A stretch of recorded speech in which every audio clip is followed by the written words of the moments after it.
and welcome back to Rising. We have another great show prepared for you today, and I think we're going to get right into it. Yeah, well, Robby, we have a new Speaker of the House. Representative Mike Johnson of Louisiana was elected Speaker by a margin of 220 to 209 during a floor vote yesterday afternoon, with all present Republicans and 8 Democrats voting yes. Johnson, a 4-term congressman who's represented Louisiana's 4th district since 2017, is the least experienced legislator to take the Speaker's helm in over 140 years. A staunch social conservative, Johnson has a lengthy track record of fighting against federal protections for gay marriage and abortion. Johnson is also a vocal supporter of former President Donald Trump and joined in Trump's false assertions the 2020 election was stolen. In fact, the new Speaker voted yes to sustain House Republicans' objection to the electoral count on January 6, 2021. In a statement, a spokesperson for President Biden's 2024 re-election campaign said Johnson's election to the speakership, quote, cements the extreme MAGA takeover of the House Republican Conference. Now, in his first address from the Speaker pulpit, Johnson had this message for Congress. Thank you all. First, a few words of gratitude. I want to thank Leader Jeffries.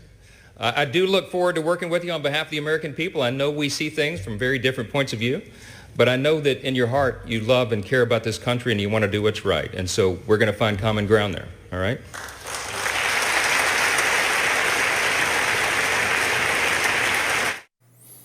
Now, when it comes to his first objective as Speaker, Johnson made clear where his priorities lie. Our nation's greatest ally in the Middle East is under attack. The first bill that I'm going to bring to this floor in just a little while will be in support of our dear friend Israel, and we're overdue in getting that done.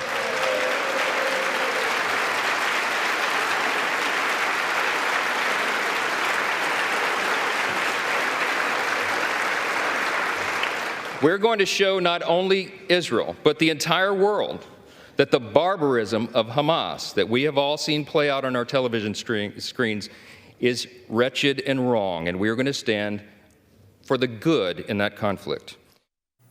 And we're going to talk more about that vote in a minute, but new polls show Republicans across the country could be less than thrilled with Johnson's ascent to the speakership. An Economist YouGov poll taken last Saturday through Tuesday found that Johnson received only 1% of support from Republicans and independents who lean Republican. Representative Jim Jordan, who failed on the Speaker's ballot 3 times last week, clinched the most support in that poll with 23% of voters. So this is a very unknown, in fact, a uniquely unknown person to have been catapulted to this position. They've been asking just kind of random Republicans in the center, like Susan Collins, like what do you think of this guy? And she's like, I have to Google him. I don't know who he is. So he's been thrust into the leadership position. What we're learning is that he is a social conservative. That is, he's very religious. He's very loyal to Donald Trump. We talked a little bit about his views there. He was very active in condemning the federal government's overreach on social media. That's an issue that I care about, and a lot of viewers care about. He's been vocal on that. He's also been very skeptical of continued funding to Ukraine. Of course, on the Israel front, he was very keen to affirm the U.S. government support. Right. So it seems like a big win for the establishment. His first point of order is to pursue the military funding that both wings of the corporate parties are very invested in. He also, to be more specific about the social conservatism, and we ran through some of the things that he opposes gay marriage, but also abortion, which is considered to be the issue that is going to be, if anything, the Hail Mary for Democrats going into 2024. Every time abortion has been on the ballot across the country, even in red parts of the country, efforts to limit access to abortion have failed resoundingly. And it will be interesting to see if this impedes conservatives from making the argument that they aren't as zealous on the issue of restricting reproductive rights to American women, as the Democrats very much want to paint them as being, because it's very much the political advantage of Democrats to do so. Another issue that Democrats have at times tried to use to their advantage, although they are less able to do so because they themselves have a bit of a mixed record on it, depending on the Democrat you're talking about. But he has also been very critical of Social Security, calling cutting Social Security, Medicare, and Medicaid his #1 priority. So in a country that there's a lot of America First talk going around, where people are experiencing a lot of economic hardship, there's been a lot of complaints about Joe Biden's economy, are Americans who significantly rely on those 3 popular programs, Medicare, Medicaid, and Social Security, going to look kindly at a Republican Party that would pick as its leader someone who has called cutting those programs a #1 priority? Right. I mean, that is a priority for conservatives.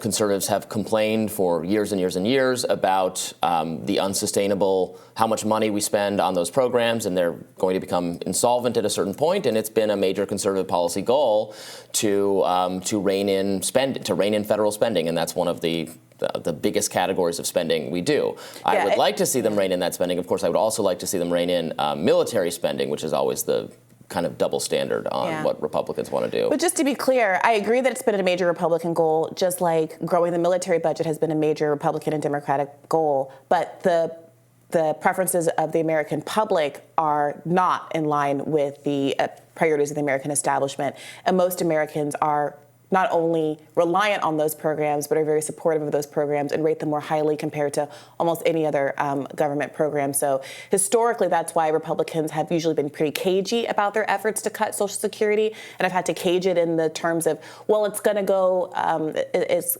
insolvent, so we have to do something about it, and that means cuts, while still ignoring solutions to that problem that are offered by progressives like Bernie Sanders to simply raise the cap on who pays into Social Security. So many people know this, but many people don't. Someone making $160,000 a year is paying the same some amount into the Social Security program as someone who's earning millions and millions of dollars, because there's a cap on what percent of your income can be going to pay to that program. So poor people are paying disproportionately more of their income into it, and lifting the cap would increase solvency by a couple of decades, if I recall correctly. So that's going to be a battle, I think, if Democrats are smart, that they try to play out here, in addition to focusing on whether or not the Republican Party is too conservative, more conservative than the American public, on even issues like some of the religious language that Johnson is now surfaced as using repeatedly to describe his personal political philosophy. Separation of church and state was trending on Twitter last night or yesterday afternoon after this news came down, because people did find that kind of Bush-era language, I think, a little bit different than what we're used to these days, especially in the Trump era, where religiosity, I think because of Trump's personal relationship with God, hasn't been as front and center. Well, that's true, but social conservatives have been among the most loyal backers of Donald Trump within the Republican Party. Obviously, a lot of neoconservatives are the faction. You know, if you go back to the kind of Reagan through Bush era conservative movement Republican Party, you have neoconservatives who care mostly about an interventionist foreign policy. You have social conservatives who want bans on gay marriage and abortion and stem cell research and the things that were big then. And then you have libertarians who mostly wanted more economic conservative voters, people who want lower taxes, less spending, et cetera. Trump broke apart that kind of alliance that had existed for decades, with neoconservatives really turning on Trump because he was the most vocally against what they were saying.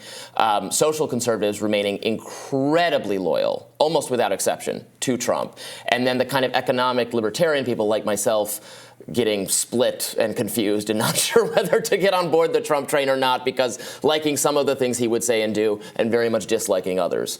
So, we'll have to see what kind of leader this new speaker is, and whether the agenda is broadly popular with the American people. Conservatives, Republicans have gotten themselves into a position where the more moderate or more establishment platforms being offered by people like Kevin McCarthy were just were so distasteful to loud and vocal Republican conservative primary voters, and they want something different. But how much of the whole country are they? What is the thing? This is what I'm a little unclear on. What is the thing at this point, knowing that Johnson's the guy that was so distasteful from Kevin McCarthy, that is not very similar to what Johnson is now averred he is going to pursue? Well, he sounds like he has a different Ukraine policy. That's a difference. And hopefully he will be able to actually let members, bring forward votes on individual packages. Is he talking about breaking apart the proposed $105 billion of funding, which Joe Biden is pushing for, because to say if he is really as committed to funding Israel as it seems that he is articulating that as the number one priority, and the current package is to package that $14-15 billion of Israel aid in with all of that Ukraine aid and border aid. Then it's constructively just going to be Kevin McCarthy. Well, it's a nice sentiment, that whole I look forward to, we'll find a way to come together. Hakeem Jeffries makes me nervous. Like, come together on what? Come together on a gross, disgusting spending package? That tends to be what it is. And I do wonder if some of the victory laps, I think we're going to talk about it a little bit later, from Matt Gaetz, who obviously spearheaded all of this, might be a little premature. But stick around. We'll get into that next with More Rising.